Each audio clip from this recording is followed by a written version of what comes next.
സിയാറത്തിന് വേണ്ടി നമുക്ക് അനുവാദം നൽകിയപ്പോൾ പോലും അല്ലാഹുവിന്റെ റസൂല് പറഞ്ഞത്, നിങ്ങൾ ഖബർ സിയാറത്ത് ചെയ്യണേ, അത് മരണം ഓർമ്മിക്കാൻ നിങ്ങൾക്ക് അവസരം നൽകിയേക്കുമെന്നാണ്. ഖബർ എന്നൊക്കെ പറഞ്ഞാൽ മരണത്തെ ഓർപ്പിക്കാനാണ്, അല്ലാതെ പുതിയങ്ങാടി നേർച്ചയ്ക്ക് ആന ചവിട്ടി മരിക്കാനല്ല. അതിനല്ല, ഞാൻ തുറന്ന് പറയാണ്. എനിക്ക് ആ കാര്യത്തിൽ ആരും പേടിയൊന്നുമില്ല. പേടിയുള്ളവർ പറയണ്ട. ഈ സമുദായം ഇവിടുന്നൊക്കെ രക്ഷപ്പെടാത്ത കാലത്തോളം ഒരു പുരോഗതി ഉണ്ടാവില്ല. മരിച്ചുപോയി മണ്ണടിഞ്ഞ നല്ല മനുഷ്യന്മാരുടെ ഖബറുകളിൽ ചെയ്തു കൂട്ടുന്ന തോന്നിയാസം ഉണ്ടല്ല, തോന്നിയാസം. അതിനേക്കാളും വലിയ തോന്നിയാസം ഈ ലോകത്ത് എവിടെയും വേറെ നടക്കാനില്ല. അപ്പൊ അതിന്റെ സീസണാണ്. നേർച്ച എന്നൊക്കെ പേരിട്ടിട്ട് നടക്കുന്ന തോന്നിയാസം. പുതിയങ്ങാടി നേർച്ചക്ക് കൂടി ആണുങ്ങളെക്കാൾ കൂടുതൽ പെണ്ണുങ്ങളായിരുന്നത്രേ. എനിക്ക് അത്ഭുതമില്ല. ഞാൻ എന്നോട് പറഞ്ഞ സുഹൃത്തിനോട് പറഞ്ഞു, അത് എനിക്ക് ഉറപ്പാണ്. കാരണം മാപ്പിള പെണ്ണുങ്ങളുടെ സ്വഭാവം അതാണ്. ഇവർക്ക് എങ്ങനെങ്കിലും പുറത്തിറങ്ങിയിട്ടൊന്ന് വിലസണം, അതിനുള്ള അവസരമാണ്. പക്ഷെ ആന ചവിട്ടി മരിച്ചു എന്ന് കേട്ടപ്പോ സംഗതി കുറച്ച് കഠിനായിപ്പോയി. എന്നാ അതിനെങ്കിലും പാഠം പഠിക്കോ? ഒരു പാഠം പഠിക്കൂല. കൊല്ലം 18 ആനയാണെങ്കിൽ അടുത്ത കൊല്ലം 38 ആന ഉണ്ടാവും. പക്ഷെ ഇതിലൊക്കെ എതിരെ ചെറുപ്പക്കാർ ചിന്തിക്കണം. അതിനാ ഇതുപോലുള്ള നാനാ പ്രദേശത്ത് നിന്ന് ആളുകൂടിയ സദസ്സിൽ ഞാൻ അത് പറയണത്.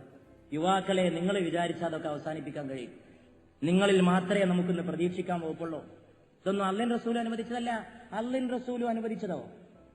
കിതാബ് ഓതണോ, ഇസ്ലാം ദീൻ പഠിക്കണോ? ഭൂമിക്ക് കീഴ്പ്പെട്ട ഏത് മനുഷ്യനെ അറിയാത്തത് അള്ളാഹുവിന്റെ റസൂൽ നിരോധിച്ച കാര്യമാണ്.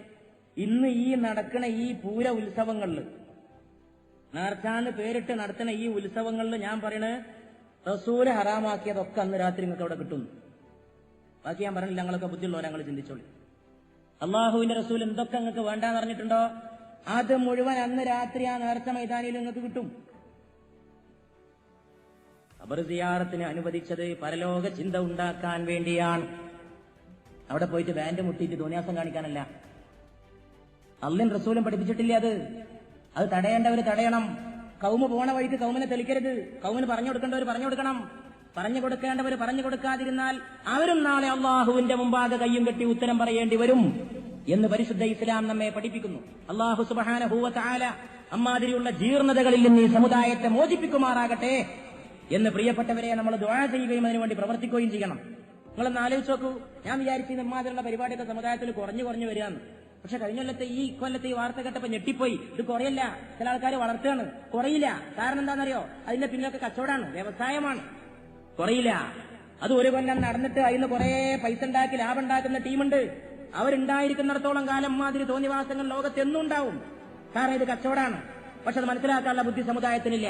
ഇത് ബിസിനസ്സാണ്, ഇത് ദീനല്ല, ഇസ്ലാമല്ല, വെറും കച്ചവടമാണ്. നടത്തുന്ന ആൾക്കാരുടെ വയറ്റിപ്പഴപ്പിന്റെ പ്രശ്നമാണ്. ഞങ്ങളെ വഴിപഴപ്പിക്കാൻ വേണ്ടി അവർ നടത്തുന്ന തോന്നിവാസമാണ് എന്ന് മനസ്സിലാക്കിയിരുന്നെങ്കിൽ സമുദായമേ നിനക്ക് നന്നായിരുന്നു. ഇതൊക്കെ ഒന്ന് തിരുത്തണം. തിരുത്താനുള്ള ഏറ്റവും അർജന്റാണ്. തിരുത്തിയില്ലെങ്കിൽ ഏറ്റവും വലിയ മോശമാണ്. ആന ചവിട്ടിയിട്ട് മനുഷ്യൻ മരിച്ചെന്നില്ല. ഒന്ന് ആലോചിച്ച് നോക്കി നിങ്ങൾ. എവിടെയെങ്കിലും ഒരു അമുസ്ലിം പോയിട്ട് പള്ളിന്റെ മുമ്പിൽ ബാൻഡ് മുട്ടിയ വലിയ ഒച്ച. ഞാൻ പറയാം, തുറന്ന് പറയാം. ഒരു അമുസ്ലിം പള്ളിന്റെ മുമ്പിൽ ബാൻഡ് മുട്ടിയ ഒച്ച. ഇത് ഒച്ച ഉണ്ടാക്കണവരെങ്ങനെയാ പള്ളിന്റെ മുമ്പിൽ സ്വയം പോയിട്ട് മുട്ടല്? ഒരു ഹിന്ദു സുഹൃത്ത് പള്ളിന്റെ മുമ്പിൽ മുട്ടിയ കുഴപ്പം, ഈ കുഴപ്പമുണ്ടാക്കണവർ സ്വന്തം പള്ളിന്റെ മുമ്പിൽ മുട്ടുന്നു. ഞാൻ അതിനെ രൂക്ഷമായി എതിർക്കുന്നു. അതിനെ ചോദ്യം ചെയ്യണം ഈ സമുദായത്തിലെ യുവാക്കൾ. മസ്ജിദിന്റെ മുമ്പിൽ മുട്ടൽ അന്യമതസ്ഥന് എപ്രകാരം തെറ്റാണോ അതിലേറെ തെറ്റാണ് പള്ളിയുടെ ആളാന്ന് പറയുന്ന ഇവന്റെ മുട്ടൽ ആദ്യം നിർത്തണം. എന്നിട്ട് മതി അന്യ സമുദായക്കാരന്റെ മുട്ടൽ നിർത്തിക്കലെന്നുള്ള അഭിപ്രായക്കാരനാണ് ഞാൻ. അന്യ സമുദായക്കാരന് പള്ളിയോടുള്ള ഹുർമത്തൊന്നുമില്ലല്ലോ. അവനെന്ത് പള്ളി? അവന് പള്ളി അവന്റെ ആരാധനാലയമല്ല. പക്ഷെ പള്ളി ആരാധനാലയമാണെന്ന് വിശ്വസിക്കുകയും അതിൽ വന്ന് പ്രാർത്ഥിക്കുകയും ചെയ്യുന്നവൻ ആ പള്ളിയോട് ഹുർമത്തില്ലാതെ അതിന്റെ ഗതിച്ചിങ്ങൽ നിന്ന് മുട്ടുന്നു. അവൻ ഞമ്മക്കാകാം, അങ്ങക്കാകാൻ പറ്റൂല. അങ്ങനെ രണ്ട് ദീനുണ്ടോ ഇസ്ലാം? എന്റെ പ്രിയപ്പെട്ട സുഹൃത്തുക്കളെ, ഞാൻ സാന്ദർഭികമായിട്ട് പറഞ്ഞെന്ന് മാത്രം.